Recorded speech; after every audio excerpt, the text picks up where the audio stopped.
ఎంతసేపు కేసీఆర్ గారిని తిట్టడమో BRS party నాయకులను తిట్టుకుంటూ పొద్దు గడుపుతున్నారు తప్ప ప్రజలకిచ్చిన హామీలు అమలు చేయడం లేదు.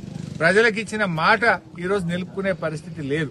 కేసీఆర్ హరీష్ రావును బండగట్టి అనలేందో నాగార్జున సాగర్ లేస్తా అని మాట్లాడిండు. రేవంత్ రెడ్డి ఏమంటుండు, కాళేశ్వరం కూలింది అంటుండు. ఒకసారి సిద్దిపేటకు రా, నీకు బండగట్టి నిన్ను రంగనాయక సాగర్లో ఎత్తేస్తా, నువ్వు మునుగుతావా తేల్తావా చూస్తావు. మరి కాళేశ్వరం కూలిందా తేలిందా గప్పుడు తెలుస్తుంది.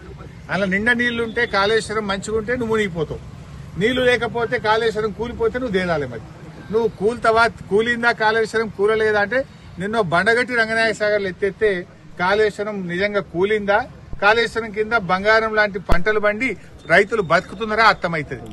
మొన్న ఆదిలాబాద్ పోయి కాళేశ్వరం కూలింది అంటాడు. ఇలా రంగనాయక సాగరు, మల్లన్న సాగరు, కొండపోచమ్మ సాగర్ కాళేశ్వరం కాదా? దాంట్లో నిండా నీళ్లు లేవా? కాలువల కింద బంగారం యాసంగి పంటకు మా రైతులు నార్లు బోస్తలేరా? అన్ని అబద్దాలు. ప్రతిపక్షంలో అబద్దాలు, అధికారంలో కూడా అవే చిల్లర మాటలు మాట్లాడుతూ ఉన్నాడు.